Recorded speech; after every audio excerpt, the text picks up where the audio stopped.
있어? 지금 그 세월호 특조위가 공식적으로는 6월 말일로 예산 지원이 끝났어요. 중단해라 이거죠. 정부의 논리는 관련 법상 작년 1월 1일부터 활동이 시작됐고 1년 6개월 활동하는 거니까 6월 말일 날 끝났다는 거예요. 그런데 특조위에서는 작년 이 국무회의가 8월에 있었어요. 국무회의 8월에 통과되고 8월 7일인가에야 예산이 집행되고 활동을 시작했어요. 그러니까 그때부터 진짜 시작이지. 그전에는 사무실도 없고 돈도 주지 않고 사람도 없는데 무슨 활동이냐. 그러니까 이게 내년 2월 달까지는 활동이 보장돼야 된다. 라고 특조위에서 말하는 거예요. 그러니까 근데 정부 논리는 법의 활동 기간이 1년이라고 바뀌었는데 예산이 12월 달에 나오면 한 달 활동하고 끝내야 된다는 거예요. 정부 논리는. 말이 안 되죠. 그죠? 그런데 그런 논리로 특조위 활동을 끝내버렸어요. 근데 이게 언론에서는 제대로 보도가 안 되고 그러다 보니까 이제 특조위원장님이 이 사실을 알리려고 단식을 시작하신 겁니다. 근데 이 관련해서 세월호 유가족의 회에 진상규명분과라는 곳이 있습니다. 이 진상규명분과 장으로 계신 준영 아빠라고 불리는 장훈 씨를 모시겠습니다. 자, 우선 제가 짧게 설명드렸는데 특조위에서 그러니까 유가족들이 아니에요. 유가족들이 아니라 조사 활동을 하라고 뽑아놓은 전문가들 있죠. 이 전문가들이 단식을 시작했는데 사실 유가족들이 아니다 보니까 언론에 보도가 잘 안 됐어요. 제가 설명한 이유가 맞습니까? 이 단식을 시작한 이유가? 충분히 잘 설명하신 것 같고요. 그러니까 가족협의회 내에서 진상규명을 책임지는 부과장님이죠. 그 특조위하고 그 협조가 긴밀하게 이루어져야 되는 분이죠. 네. 저희가 원한 건 무기한 단식을 원한 거예요. 솔직히 말씀드려서 좀 의지를 보여달라고. 근데 이제 위원장님이 일주일 하시고 이제 댁에 가셔서 쓰러지셨죠. 그 나이도 많으신 분이거든요. 이석현 변호사. 근데 우스갯소리로 쇼맨십이 여기 어디 갔냐고. 그 자리에서 쓰러지셔야지 왜 집에 가서 쓰러지셨냐고. 이제 우스갯소리를 하고 저희 가족들도 단식에 같이 참여를 하기 시작했죠. 그래서 저희가 물하고 소금만으로 20일 단식했고요. 집행위원장이신 유경근 씨도 같이 20일 단식하셨고 어머님들이 14일, 13일 정도 단식을 하셨고요. 저희 단식은 좀 틀려요. 특조위 단식은 정부의 조사활동 보장하라는 게 특조위 단식이었고 조사가 지금 막 열이 올라 있는데 여기서 멈춰버리면 말이 되냐? 네. 아니 돈을 준 게 작년 8월인데 그러면 그때부터 조사가 시작됐다고 보고 그때부터 1년 6개월을 보장해야지. 조사하기도 전에 아무것도 없는 상태의 기간을 왜 포함시켜서 그 중단시키냐는 거. 지금은 사무실도 폐쇄하고 돈도 안 주고 강제로 다 끝난 상태거든요. 우선은 그 조사관들이 견디질 못해요. 왜냐면 조사관으로 들어갔는데 조사할 권한을 안 주니까 뭐 아무것도 할 게 없는 거예요. 그러니까 조사관들이 견디질 못하니까 먼저 나가게 되는 거죠. 나가게 만드는 거예요. 정부에서. 그리고 여러 가지 의미 있는 조사들이 진행 중에 있었거든요. 제가 이제 그 특조위 그 부분을 가족협의회에서 많이 접하다 보니까 또 신청 사건을 거의 가족협의회에서 거의 다 냈어요. 신청 사건과 직권 사건이 있는데 신청 사건 위주로 특조위가 움직였거든요. 신청 사건이라는 건 가족협의회에서 신청한 이걸 조사해달라고. 예, 그렇죠. 그런 사건들. 근데 그런 사건들이 한 30% 정도, 그러니까 이제 이제 단서를 찾고 이걸 조사하기 시작했는데 막아버리는 거죠. 갑자기. 예산 끊고 사무실도 나가라고 그러고. 지금 보장된 기간은 그동안에 한 거를 보고서 쓸 동안 3개월 줄게. 이거예요. 3개월 동안 보고서 쓰고 그다음부터는 모든 활동의 중지. 그리고 기산일은 의미가 없는 게 지금 세월호를 건지지도 않았잖아요. 그렇죠. 건지면 누가 조사할 거예요? 조사할 주체가 없어져 버리는 거예요, 지금. 정부에서는 어떻게 말을 하냐면 여당, 야당, 그다음에 가족들 그리고 특조 출신의 조사관들이 조사를 하면 공정하지 않냐 이런 말도 안 되는 얘기를 하고 있는데 근데 생각해 보세요. 이 넷은 지금 말씀드린 넷은 법적인 권한이 없어요. 그 조사를 해서 이게 뭐 잘못됐고 잘 됐고 뭐 이런 것들을 판단 내릴 근거가 없는 거예요. 결국은 판단 내릴 수 있는 근거는 해수부 산하의 해심원이나 해경 이런 법적인 근거가 있는 곳들만 이걸 판단을 내릴 수가 있거든요. 근데 우리 부로 조사해라? 가족들이 조사해라? 가족들이 뭔 전문가도 아닌데, 사실. 아닌데. 네. 이렇게 얘기를 하는 거죠. 근데 여기에서 함정이 있는 게 여야 이게 함정인 거예요. 왜냐하면 조사 하나를 하려도 여야를 또 싸움을 붙이겠다는 거죠. 저걸 조사 왜 해? 그냥 청소하면 되지. 이렇게 나가는 거예요. 무조건 정치적인 쟁점화를 만들어버리는 거예요. 세월호에 대해서. 그런데 잘 생각해 보세요. 세월호가 왜 정치적인 쟁점화가 돼야 되는지를 알 수가 없겠거든요. 세월호는 자기네들 말대로 그냥 교통사고라고 하잖아요. 그러면 숱하게 나는 교통사고들을 전부 다 정치적인 쟁점화를 시키나요? 아니잖아요. 유독 세월호만 시켜요. 세월호만 막고 세월호 노란 옷만 입어도 청운동을 못 가요. 노란 배지 차도 가서 막아요. 왜 그러는지를 이해를 못 하겠는 거죠. 우리 가족들은. 저는 이 세월호 인양을 계속 늦추는 이유 중에 하나가 이런 것이기도 하다.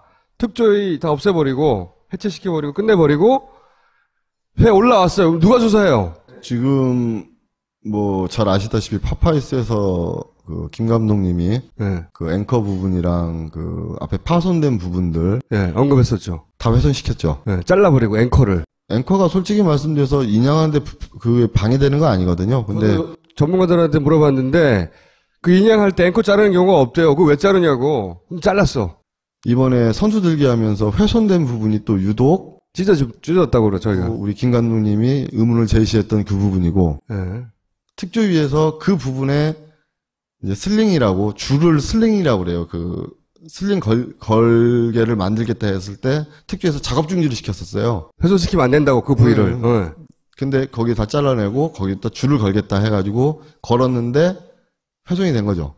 그러니까 하지 말라는 건 다 해요. 지금 보세요. 좀 어려운 얘기를 좀 할게요.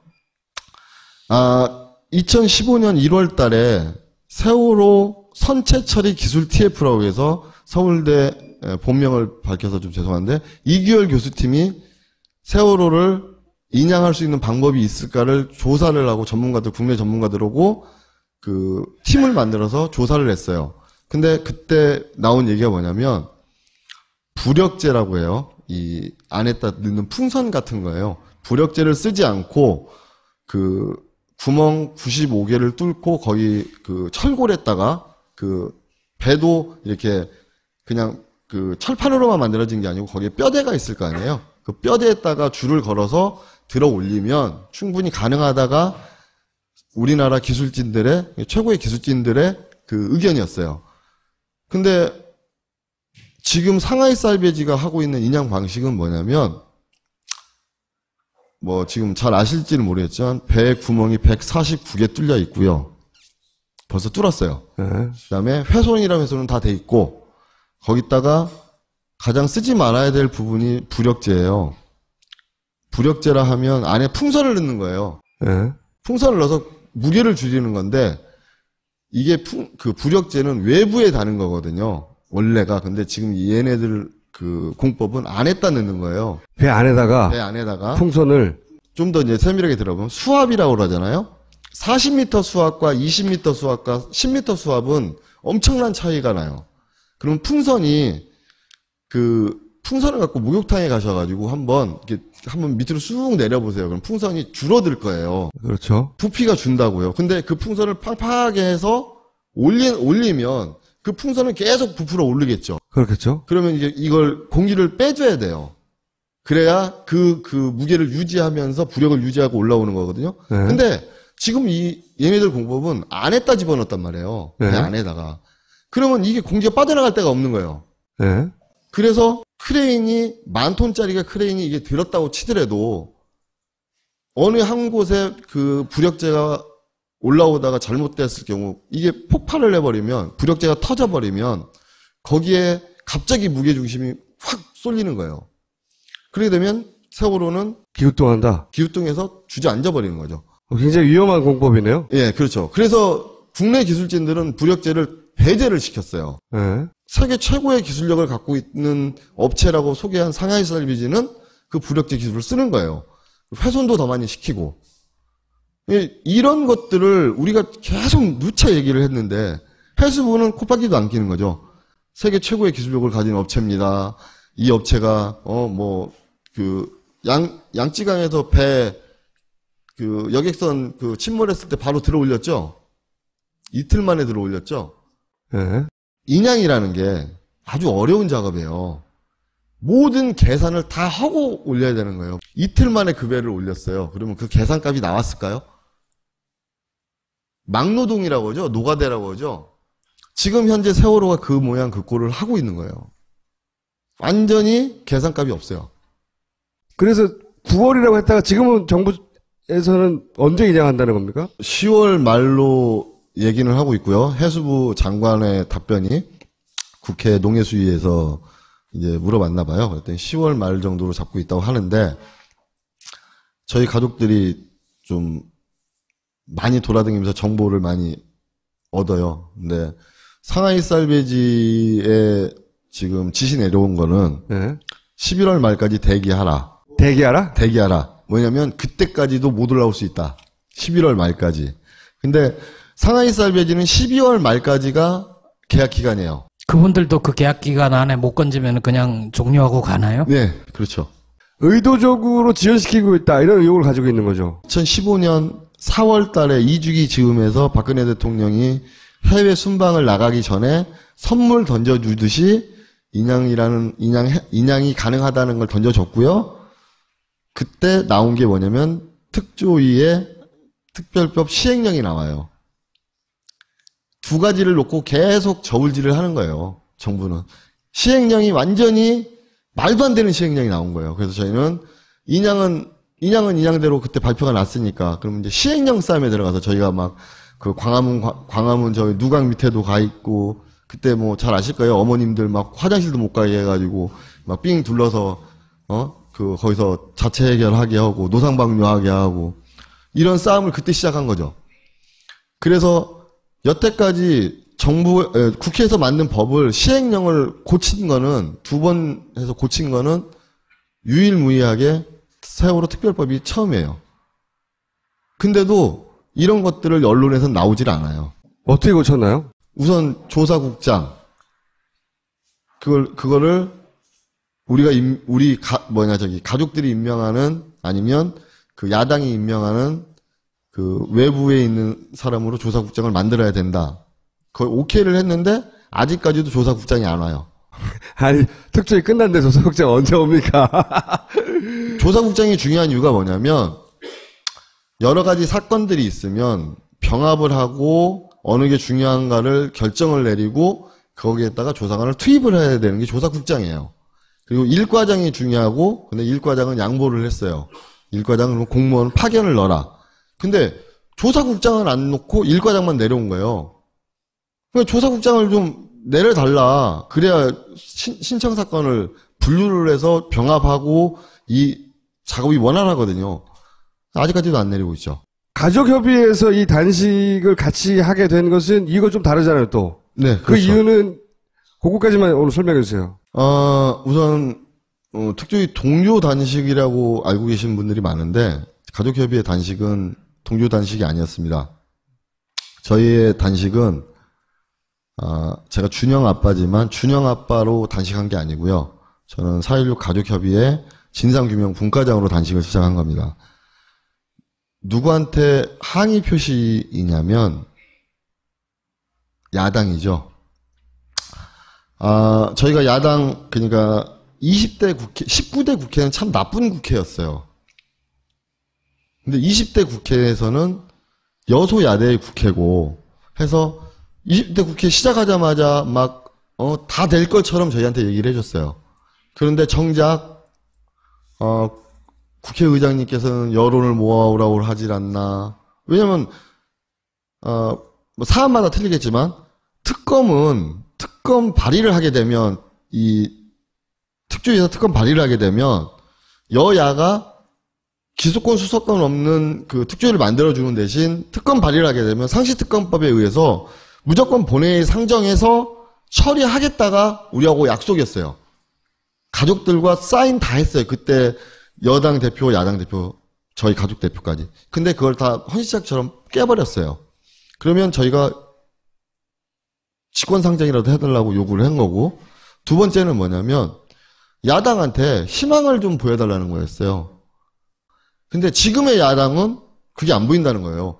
지금 이 정권 하에서 진상규명이 안 될 수 있다. 우리는 그렇게 생각을 해요. 하지만 야당이 우리한테 희망을 주고 뭐라도 한다는 걸 느끼게 해주면 우리가 그러면 믿고 하겠다. 믿고 계속적으로 싸우겠다. 한데 지금 여소야대 국면이 돼서 왜 야당이 농해수위에 지금 올라가 있는 그 세월호 특별법 개정안이 통과도 못하고 있고, 뭐 국회 선진화법으로 인해서 180석을 모아오라고 우리 야당한테 시키면, 아니 우리 가족한테 시키면, 그럼 우리가 여당 새누리당한테 가서 한 10명을 데리고 와야 되나요? 이렇게 되는 거예요. 그래서 저희가 항의 표시 차원으로 단식을 시작했고, 또 제가 또 진상규명 분과장이다 보니까 거의 특공대장이죠. 민주당사 점령도 했어요. 가서 그 백남기 대책위와 같이 뭐 아시는 분들은 아실 거예요. 목발 짚고 가서 점령했어요. 점령해서 거기서도 계속 단식했습니다. 뭐 물하고 소금만 먹고. 근데 민주당사를 풀게 된 거는 추미애 대표님께서 오셔서 의지를 보여주겠다. 그리고 뭐 개정안에 대한 계획을 저희한테 얘기를 해주셔서 저희가 그러면 이 정도의 의지만 보여주셔도 저희는 희망이 있습니다 하고 민주당을 풀었어요. 그런데 민주당 하나만 야당이 아니잖아요. 정의당도 있고 국민의당도 있었어요. 정의당은 계속 오셔서 6석밖에 안 되지만 저희한테 계속 말씀을 해주셨어요. 큰 당들이 하면 무조건 따라가겠다. 가족들 의견대로 하겠다. 이제 국민의당 남았잖아요. 38석 가지신 국민의당이 남으셨는데 안 오시더라고요. 끝끝내 제가 20일을 채웠는데 해서 국민의당 박지원 원내대표님을 비롯해서 여러 의원들께서 오셔서 저희 요구 조건을 웬만큼 수용을 하셔가지고 저희가 단식을 장기 단식은 풀었습니다. 하지만 아직도 저희는 릴레이 단식이라고 하죠. 특교육 같이 릴레이 단식하고 있고요. 광화문에서. 박주민 의원이 발의한 걸로 아는데 그 세월호 개정 법안이 통과되기까지 단식을 하신다는 거죠, 지금? 이번 주가 제일 고비예요. 다음 주는 이제 국정감사 기간이기 때문에 그 본회의가 열릴 수가 없어요. 개정안의 가장 중요한 내용이 뭡니까? 우선은 기간 연장이고요. 특조위 기간 연장. 조사를 해야 되니까. 네. 그다음에 두 번째가 수사권이 없는 대신에 조사에 성실히 응해야 된다는 거예요. 네. 뭐 해수부가 됐든 조사 기관들이. 지금 오라고 안 오니까, 지금은. 뭐 오라고 해서 안 오는 건 둘째치고 서류 하나를 받을래도 3개월이 걸려요. 협조가 안 된다. 그리고 조사 방해라고 생각되면 특조위에서 고소 고발을 직접적으로 할 수 있는. 이게 이제 개정안의 핵심인 거군요. 9월 말이 지나면 정부에서 특조위를 폐쇄를 시킬 거예요. 보고서까지만 작성하라는 게 9월 말입니다. 예. 10월 달부터는 제정안을 갖고 싸울 겁니다. 이제 특별법 제정안. 개정이 아니고 다시 만들 겁니다. 저는 뭐 이 표현을 잘 쓰진 않는데 이게 특조위 1기라 하면 2기를 만들 겁니다. 저희 가족들은. 그 싸움에 들어갈 거고, 특조위 2기는 아마 수사권까지는 저희가 따낼 생각입니다. 강제 수사권까지는. 그게 없어서 지금 해경이 갖고 있는 TRS 정보를 차마 1%도 빼내질 못했어요. 9월 말까지가 기한인데 끝나고 나면 특조위 분들도 직접 모셔가지고 이게 왜 중단되면 안 되는지 직접 또 들어보도록 하겠습니다. 오늘 말씀 감사합니다. 네, 감사합니다.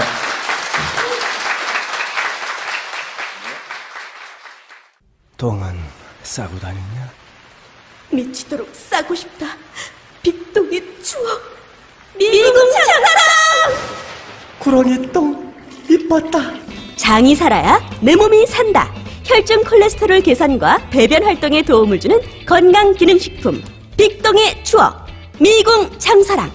지금 딴지마켓에서 만나실 수 있습니다. 허허, 몸이 많이 허해졌으니 웅담이라도 드셔야 될 것 같소. 아니 이보시오 의사 양반, 곰을 잡는 건 불법이잖소. 뭐하러 곰을 잡으시오? 여기 식물성 웅담, 제주 황울금이 있는데. 제주 황울금? 청정 제주에서 물불 바람을 맞고 자란 제주 황울금으로 가루를 낸 것이니 차를 내 드시는 것은 물론 다양한 요리에도 활용하실 수 있어. 더 드시고 싶으면 딴지마켓을 이용하시오. 오, 우리 전통 당화 방식으로 만든 울금 식혜도 있었소. 그리고 저희 가족들도 단식에 같이 참여를 하기 시작했죠. 네. 그래서 저희가 물하고 소금만으로 20일 단식했고요. 집행위원장이신 유경근 씨도 같이 20일 단식하셨고, 어머님들이 14일, 13일 정도 단식을 하셨고요. 저희 단식은 좀 틀려요. 특조위 단식은 정부의 조사활동 보장하라는 게 특조위 단식이었고. 조사가 지금 막 열이 올라 있는데, 여기서 멈춰버리면 말이 되냐? 네. 아니, 돈을 준 게 작년 8월인데, 그러면 그때부터 조사가 시작됐다고 해야 예산이 집행되고 활동을 시작했어요. 그러니까 그때부터 진짜 시작이지. 그전에는 사무실도 없고 돈도 주지 않고 사람도 없는데 무슨 활동이냐. 그러니까 이게 내년 2월 달까지는 활동이 보장돼야 된다. 라고 특조위에서 말하는 거예요. 그러니까 근데 정부 논리는 법의 활동 기간이 1년이라고 바뀌었는데 예산이 12월 달에 나오면 한 달 활동하고 끝내야 된다는 거예요. 정부 논리는. 말이 안 되죠. 그죠? 그런데 그런 논리로 특조위 활동을 끝내버렸어요. 근데 이게 언론에서는 제대로 보도가 안 되고, 그러다 보니까 이제 특조위원장님이, 제가 설명한 이유가 맞습니까? 이 단식을 시작한 이유가? 충분히 잘 설명하신 것 같고요. 그러니까 가족협의회 내에서 진상규명을 책임지는 부과장님이죠. 그 특조위하고 그 협조가 긴밀하게 이루어져야 되는 분이죠. 네. 저희가 원한 건 무기한 단식을 원한 거예요. 솔직히 말씀드려서 좀 의지를 보여달라고. 근데 이제 위원장님이 일주일 하시고 이제 댁에 가셔서 쓰러지셨죠. 그 나이도 많으신 분이거든요. 이석현 변호사. 근데 우스갯소리로 쇼맨십이 여기 어디 갔냐고. 그 자리에서 쓰러지셔야지 왜 집에 가서 쓰러지셨냐고. 이제 우스갯소리로 하고. 지금 그 세월호 특조위가 공식적으로는 6월 말일로 예산 지원이 끝났어요. 중단해라 이거죠. 정부의 논리는 관련 법상 작년 1월 1일부터 활동이 시작됐고 1년 6개월 활동하는 거니까 6월 말일 날 끝났다는 거예요. 그런데 특조위에서는 작년 이 국무회의가 8월에 있었어요. 국무회의 8월에 통과되고 8월 7일인가에 이 사실을 알리려고 단식을 시작하신 겁니다. 근데 이 관련해서 세월호 유가족의 회에 진상규명분과라는 곳이 있습니다. 이 진상규명분과 장으로 계신 준영 아빠라고 불리는 장훈 씨를 모시겠습니다. 자, 우선 제가 짧게 설명드렸는데 특조위에서 그러니까 유가족들이 아니에요. 유가족들이 아니라 조사 활동을 하라고 뽑아놓은 전문가들 있죠. 이 전문가들이 단식을 시작했는데 사실 유가족들이 아니다 보니까 언론에 보도가 잘 안 됐어요.